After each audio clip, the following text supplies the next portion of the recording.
What's going on, family? It's the Conscious Growing Gardener, your boy, the Garden Guru, aka Mr. Notes, right? So today we're gonna mix a little bit of conversation in, right, on what's going on in these YouTube streets, what's going on in our streets, right, and what's going on in the world of music streets, the streets of music. Okay, we always talking about the agendas, right, on this channel about how they always pushing certain things, right, and some people, think that it's a conspiracy theory to think that other people would push things on you, right, that are upper echelons of people would ever think of pushing things on us, right? That's not their claims. Rap doesn't have an agenda. It's just black guys rapping, and they got their own style, and this the new way. uh uh uh, uh you know uh the music industry doesn't have a hold on our children. They're not promoting different sexual alities towards men, and dumbing down masculinity. Oh no, that's not what's going on. uh you know uh that's not the agenda of our people. Well, here's a little bit of proof, okay? And I'm not trying to be funny or anything, but I'm a musician, I'm an artist, I'm a songwriter, I'm a producer, I'm an arranger of songs. I do a plethora of things when it comes to music, and I work with a plethora of people. And one thing I notice about music is that there's always a powerful entity of music, right? Music is a powerful thing. Anybody knows, any people that believe in religion, especially if you're a Christian, you know that the music supposedly is the musician of heaven was Lucifer himself, the devil. So that there's a powerful movement of music for over people, right? And everybody knows that music is powerful. Now I'm gonna show you guys something that shows sometimes how they set up certain things that it might dismiss you, right?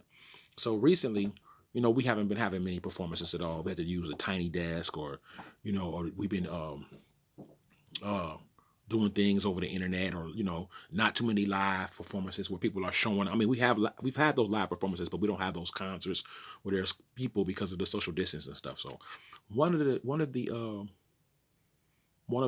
awards have, they went on with the awards without being able to do it regularly. So they had a lot of stuff going on. So one of the awards I was looking at, or just skimmed through and happened to come up in my page, was the Stellar Awards. Okay, now gospel music is a music that I first learned how to sing from.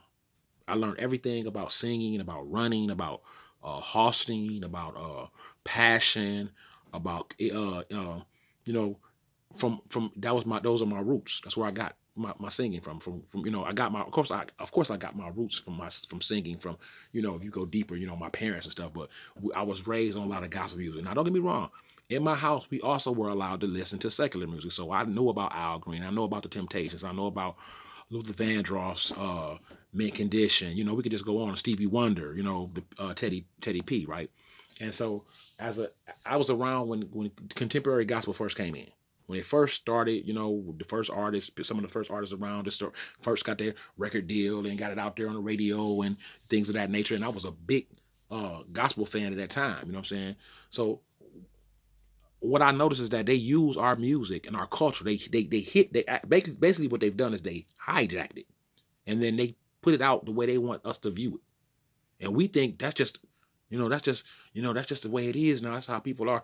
We just evolving and being more human and just being more inclusive and being more acceptance. Now watch this. I'm gonna show you a picture where there are two heterosexual men on a stage, right, claiming to perform and love God, right? And the other person that's on there is a woman. Now this woman is on there, and you can see she's painted as more a masculinity than they are. And you can tell because this is coming from people dressing you and having agendas. Now watch this. Is what I'm about to show this picture right now, and I'll break down what I'm talking about. You'll see. If you don't see what I'm talking about, I'll explain it after I show you the picture. Okay, let's go in. Let's see. This is Kirk Franklin, Jonathan McReynolds, and the young lady. Her name skips my mind what her name is. I'll have to look, and I'll be able to tell I'll be able to tell you in 2 seconds what her name is, because I don't want to just leave her name out. Uh, Corinne Hawthorne. Won't he do? I think that's the one he do it. He said he would, girl. I'm not sure. I could be wrong, but if anybody knows what, now, you might have missed what I'm talking about. Okay, watch this. Let's look at it again so I can tell you exactly what I'm talking about.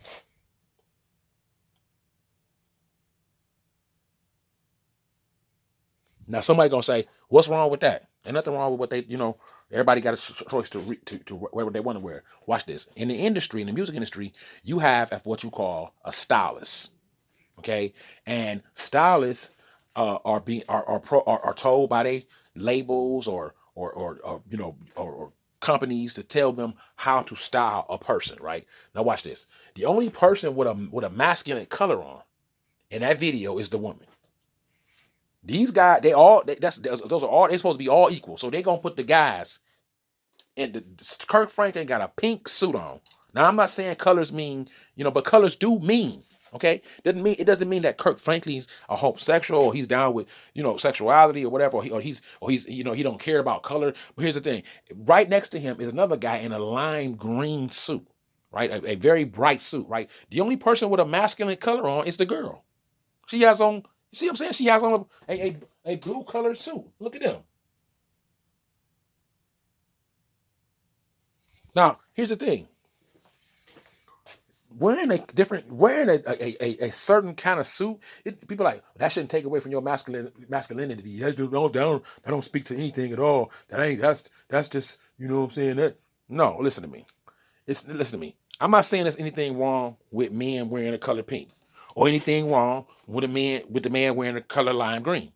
But isn't it funny how when they got ready to put this together, right? They chose the girlish colors for the guys, and then she gets to wear the blue color.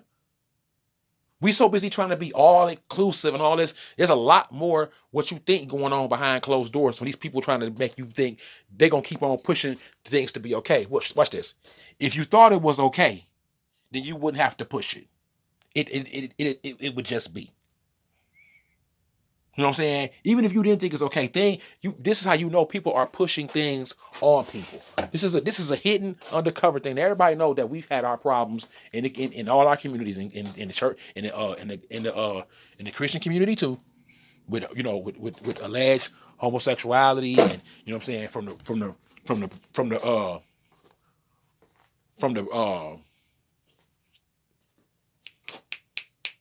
I'm snapping my neck from my figure, from the priest on down to even sometimes the preachers getting caught up in sexual stuff, not just homosexuality, but all kind of sexual perversion. Okay, but here we are.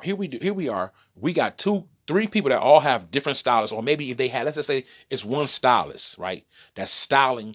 That's styling all three of them, right? I'm sure Kirk Franklin has his own stylist. Okay, I'm not sure if Jonathan McReynolds or Karen Hawthorne, but for this particular show, I'm sure they have their stylist, right? How did these two men end up in the bright colors and she end up in the masculine color? That just happened. Somebody styled them, and they're pushing an agenda. Oh, let's soften the man up. See, masculinity is now dead in our community. It's uninhabited. It's unacceptable. Even if you got a pocket full of money, you still got to be watered down. You can't be the man. You can't even form like you being a man. You better not even pretend like you happy being a man. That's because they are diluting masculinity. They don't want alpha people in this world. They want everybody. They want all of the beta people to go along, get along, to go ahead with whatever agenda they got going on, and water down masculinity, so that guess what? So that everybody can be under control.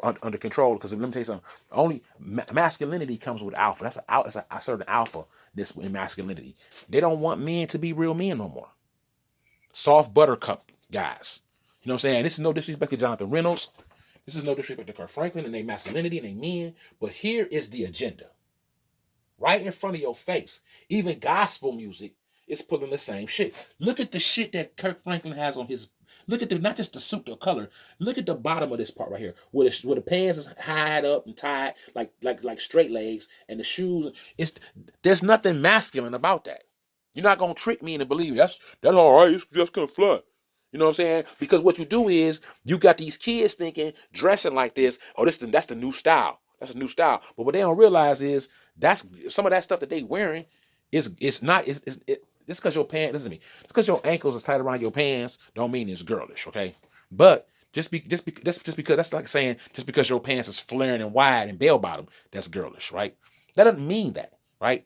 But you might want to make sure that your pants fit to the bottom of your shoes like a man. You know what I'm saying? We don't wear, one thing we don't wear is we don't wear high waters. We don't wear, you know what I'm saying, all of this tight ankle stuff. Yeah, but they gotta fit, you gotta fit your pants. You know what I'm saying? They got it so you just your jacket barely touching your arms right here. You can barely put it over to your wrist. Your shirt showing because it's so tight and small, and your pants are showing so tight up, so high up that you can see whether you got on socks or ashy ankles. You know what I'm saying? And some of that just takes away from some of the stuff. It makes it a little bit more feminine. Now let's just pay attention. Watch what I'm saying. That's what I mean by that. So because they got his like this, they made hers to where she got like some culottes on. You know what I'm saying? So she can wear her high heels or whatever. But like I said, they both sitting here all here in the same group together, right? Why does she have on the masculine color? Does anybody know why she has the masculine color on? She's not masculine. So why does she have the masculine color on? And why do they have on feminine colors? You know what I'm saying? Not calling them homosexuals or anything like that. I'm just telling you, they use it in clothing. They use it in music. They love to get. Let me tell you something. There's a group of people in this country that can't stand masculinity. They think masculinity has ran this country in the ground. It ain't good for nothing. And here's the thing: it ain't that. What's ran this country in the ground is not It's not masculinity. Okay, it's not man. It ain't got nothing to do. It ain't got nothing to do with every man in this country. Okay, because real man want to treat a real righteous man wants to treat everybody right. See, they want to change the poles of masculinity and water it down and say, hey, we'll put the woman's gonna run the world. She's gonna run. She's gonna run. Yeah, they're gonna keep on playing that game right up to the point where it's time to vote a woman in for president. They'll switch it in real quick. You know what I'm saying? They'll play all them games, all feminists and women power, and right to the point where it's time to somebody to really take the big role, and then they'll turn back around and say, women stay in your place, real quick. Real quick, everybody, like, yeah. Don't get me wrong. It's hard not to fall into this category of feminist and female empowerment because women have had to sit back for years and take back role to men. And here's the thing: it ain't just our women who had to do it, and it ain't. Guess what? It ain't just. Watch this. It ain't just women that had to do it. Black men have had to take the seat back. You know what I'm saying? If we want to get technical about people that have been treated, less than equal in this country based upon their skin color or their race, right? Uh, uh, uh, uh, Femininity ain't the first. It's not the first rule of engagement. Because even if a woman back in the day wasn't taken care of, or wasn't or didn't have couldn't go out and get and be the head, the breadwinner to head her home, right? Men, them forcing men out of the home. You know what I'm saying? And us and our communities not being able to get along after so many long and getting used to not us being forced out of the home, that we start doing it to each other. Most of the time, women been at the top of the household anyway. She becomes the matriarch of the household and the family anyway. The men ain't around. And then when we do got men around, this is how they position us. See what I'm saying? This is called staged. This is something they staged. Most people don't think that's that big of a deal, and in certain circumstances, not. But if you really think about it psychologically, why is there only one woman up there, right? And the only one up there has on the masculine color, and the other two have on feminine colors. This means to me, and don't get me wrong, there's nothing wrong with you being whatever you want to be in your bedroom. But we have gotten all this inclusive shit and this agenda that we keep pushing. Now watch this. I got something to say to the San Francisco gay choir. I have something to say to them.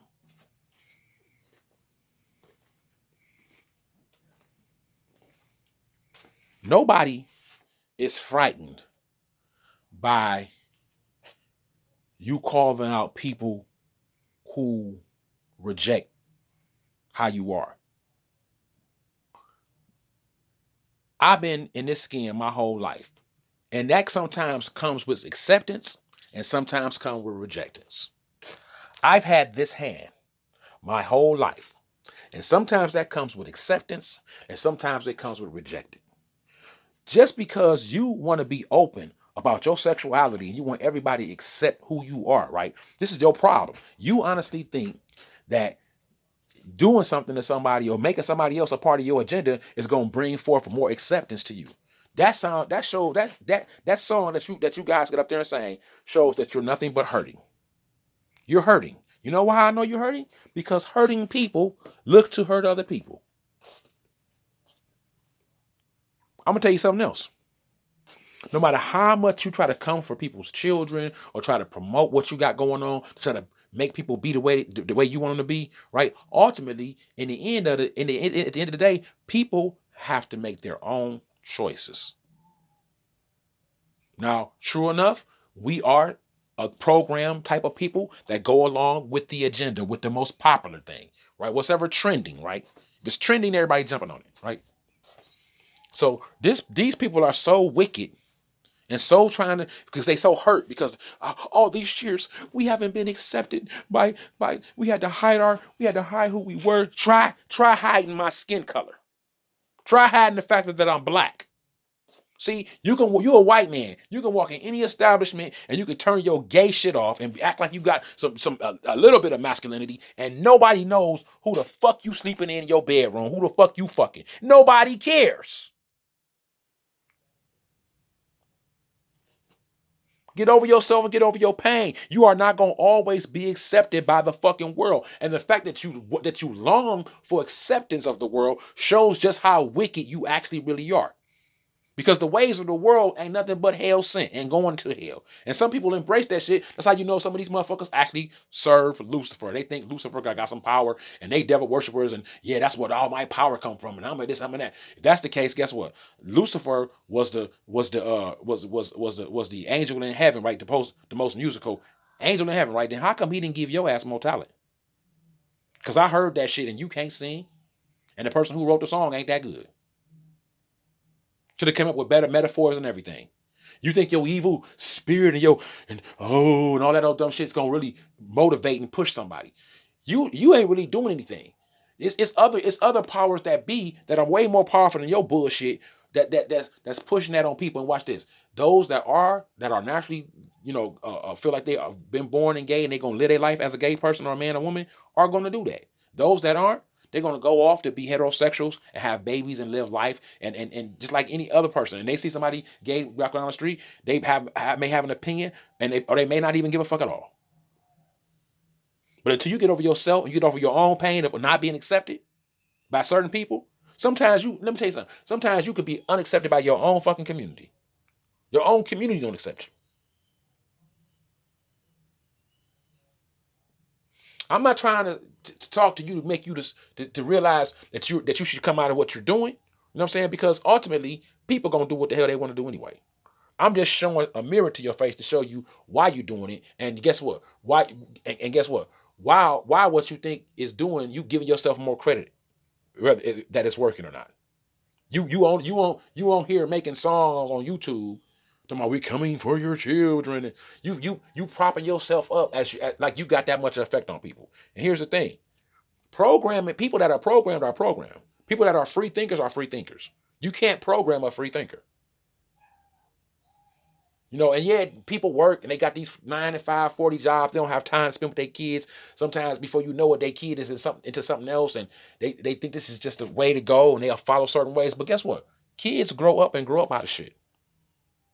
I know it's a kid right now want to be Superman when he grow up, but when he grow up, he realize he ain't gonna be Superman. He'll pick something else. Some of this stuff that are people going through. Some people are naturally gonna do this for the rest of their life. This is who they are, right? This is how they think. This is how they wired. And some people might even just go through a phase, right? Don't listen to these people because guess what? Like I said, when you get rejected by people, your natural instinct is guess what? You either get humbled and you get low and depressed and go in a little corner and woe is you, or you take the high road and say, you know what? I don't care who rejected me, who don't accept me. I love myself. And I got self-love. Or you do shit like this idiot from the San Francisco Gay Choir. You write a fucking song and get on YouTube and show everybody in the whole world why you in fucking pain because you was rejected by the world and your kind was rejected by the world. So now you want to attack everybody else's family because you feel like you've been attacked your whole life. Hurting people hurt people. Prime example.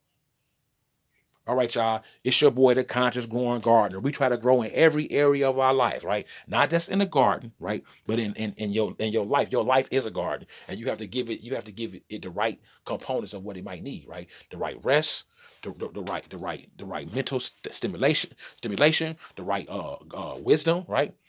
Your body needs the right herbs and food, right?